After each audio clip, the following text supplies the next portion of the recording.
আজকে সকাল সকাল একটু বাজারে এসেছি আর বাজারে এসে মজার একটা ব্যাপার হয়েছে। তো কি হয়েছে সব কিছুই আজকে তোমাদের সাথে শেয়ার করব এবং দেখাবো।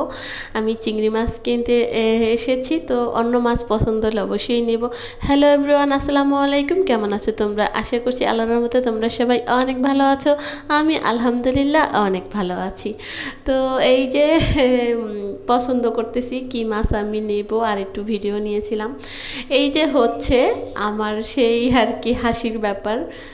এই দুইজনের দিকে এভাবে তাকাইতেছিল, মনে হয় যেন তারা অনেক দিন আগে থেকে চিন পরিচয় ছিল, মানে এরকম একটা ভাব করতেছিল। তো ওই বাবুটার বাবা মা হাসতেছিল আর আমি হচ্ছে এদিকে হাসতেছিলাম। তারপর একটু ভিডিও করলাম।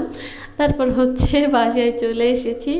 জান্নাতের বাবা রাত্রে যখন আসছে তার কাছেও বলতেছিলাম যে একটা বাবুর সাথে এরকম আজকে আমাদের হয়েছে। জান্নাত অনেক খুশি হয়েছে, মানে ওর সাথে একটু হাঁটতে চাইতেছিল, খেলতে চাইতেছিল।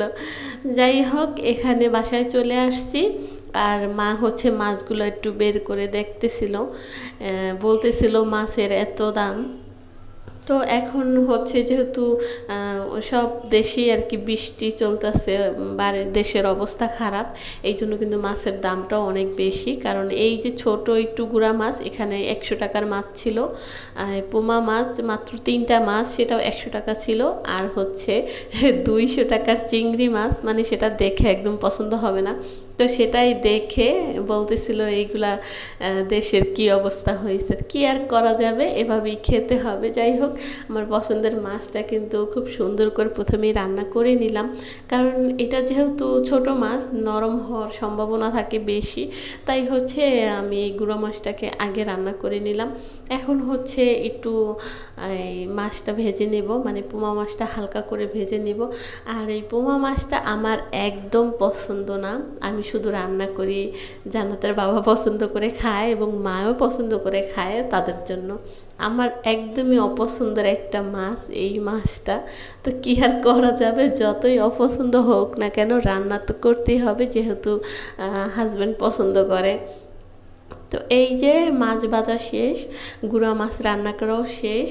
তারপরে হচ্ছে মাছটা ওইদিকে একটু আলু কষিয়ে টমেটো দিয়ে রান্না করে নিচ্ছি। এইদিকে হচ্ছে ভাতও প্রায় হয়ে গেছে, আর অল্প একটু আর কি ভাত হওয়ার বাকি। তো আজকে হচ্ছে আমি একটা ডিআইওয়াই করব, মানে আমার যে এই যে পাশে গাছটা থাকে ওটা হচ্ছে একটা প্লাস্টিকের আর কি ডিব্বা।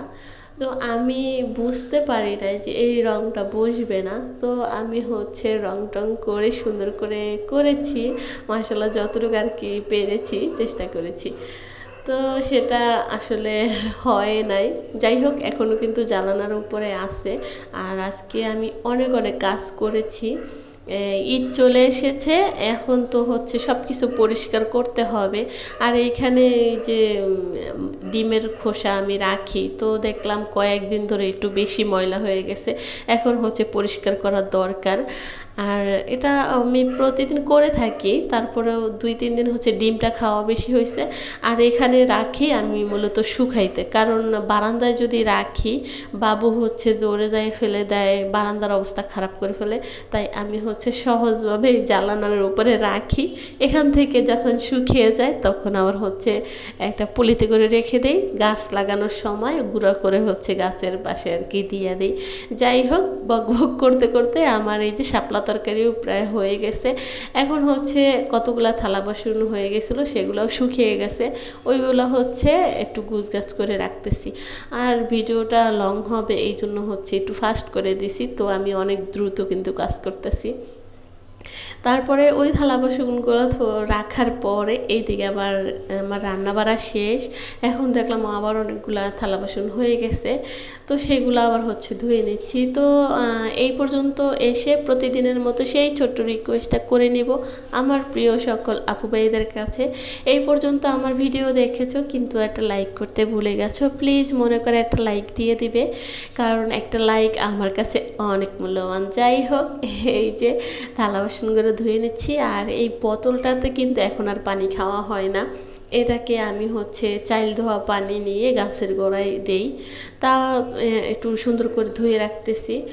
আর আমি অন্য একটা বোতল ব্যবহার করেছিলাম, মানে প্লাস্টিকের যে বোতলগুলো হয় ওইগুলা পানি রাখতে রাখতে হয় কি কালো হয়ে যায়, তো ওইগুলা ফেলে দিছি। এখন থেকে আর কি ভেবে রাখছি যে এইটার ভিতরে দিয়ে পানি দেব, ছাদে নিয়ে গেলেও এটাই দিয়ে নিয়ে যাব, আর বারান্দায় দিলে এটা দিয়েই দেব। তারপরে এই যে এখানে যে ইয়াগুলা ছিল থালা বাসনগুলো ধুয়ে নিলাম। তারপরে এই যখন থালা বাটিগুলো ধুয়ে হয়ে গেছে তখন ঘর ঝাড় দিয়া তারপরে হচ্ছে ঘরটার মোছা সব কাজ শেষ হয়ে গেছে। এখন হচ্ছে এগুলো একটু মুছে টুছে তারপরে সুন্দর করে হাত ধুয়ে তারপরে চুলাটাও একটু মুছে নিব। আর এই কাজগুলো তো আমি প্রতিদিনই করি। মনে মনে ভাবতে থাকি যে আমার কাজ শেষ হয়ে গেছে, আর একটা কাজও নাই। তো আবার দেখি যে আমার জন্য কাজ রেডি হয়ে রয়েছে, মানে বুঝতে পারি না। আমি মাঝে মাঝে নিজে নিজেই হাসি, কী রে বাবা, আমার কাজ না শেষ হয়ে গেল, আবার কোথা থেকে কাজ পাই এলো। আসলে সব আপুদের মনে হয় এরকমেরই হয় আমার মতো, যে কাজ শেষ হয়ে যায় তারপরে হচ্ছে কাজ রেডি হয়ে যায় কোথা থেকে জানো।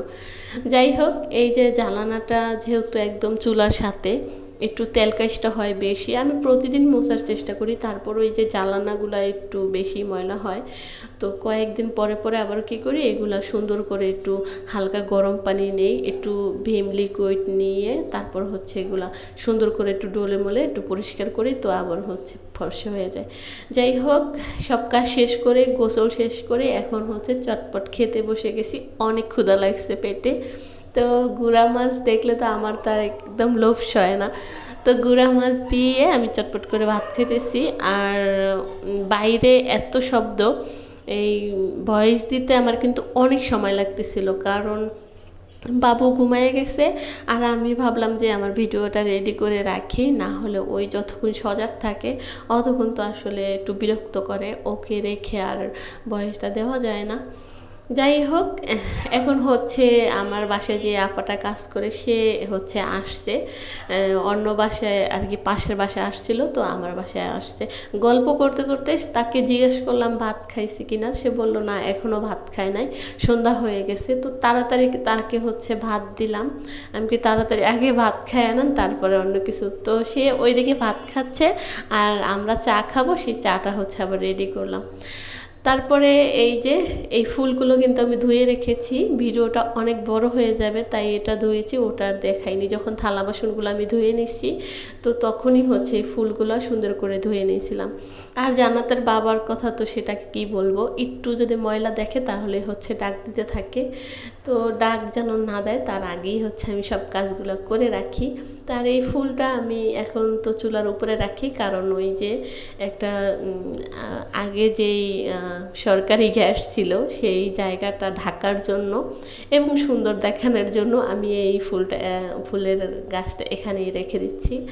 আর এই দিকে হচ্ছে কর্নারটার ভিতরে আমি এইভাবেই এই ফুলগুলো রাখি, তাতে আমার কাছে বেশি ভালো লাগে। তো এই যে এখানে সুন্দর করে রেখে টেকে তারপরে হয়েছে আমি যেই এতদিন এই ডিব্বাটার ভিতরে হচ্ছে গাছ রাখছি, তো এখন দেখলাম এটা আর ভাল লাগে না, এরকম বাইরে থেকে পানি দেখা যায়, আবার শিকড় বের হলে সেটাও দেখা যায়। তো ভাবলাম একটু রং করে তারপরে, আমি তো এত সুন্দর আর্ট করতে পারি না, আসলে যেটুকু আর কি পারি ওই হালকা পাতলা একটু নিয়েছিলাম যে দেখতে ভালো লাগবে।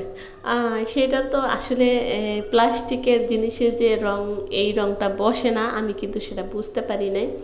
তো একদিন হয়ে গেছে এইভাবে আমি রেখে দিছি একদম বিকাল থেকে রাত পর্যন্ত, তাও কিন্তু শুকায়নি। তারপর রাত্রে আবার হচ্ছে বাবু বারবার ধরে, আর আমি যে রংটা করতেছিলাম ও হচ্ছে বিরক্ত করতেছিল। তো আমি আর কি যেইভাবে পারছি সেইভাবে একটু রং টং করে নিছি। তো কয়দিন হচ্ছে ব্যবহার করব, তারপরে লাগলে হয়তো ফেলে দেব। যাই হোক, বক বক করতেছি তো করতেছি, আর বাইরে আজকে এত শব্দ কি বলবো। আজকের ভিডিওটা যদি শব্দ আসে তাহলে অবশ্যই কিন্তু আমার প্রিয় আপুরা ক্ষমা সুন্দর দৃষ্টিতে দেখবে। আর রাত কিন্তু হয়ে গেছে, জান্নাতের বাবাও চলে এসেছে, এসে আবার আমাদের নিয়ে বাইরে গেছে। তো এই যে তার মেয়ে যা যা আর কি পছন্দ করতেছে সেটাই নিয়ে দিচ্ছে। এখানে জুস আর হচ্ছে কেক নিয়েছিল, তো সেগুলো নিয়ে আমরা বাসায় চলে যাচ্ছি। আর এখানে বিদায় নেব। সবাই ভালো থাকো, সুস্থ থাকো, আমাদের জন্য দোয়া করো। আল্লাহ হাফেজ।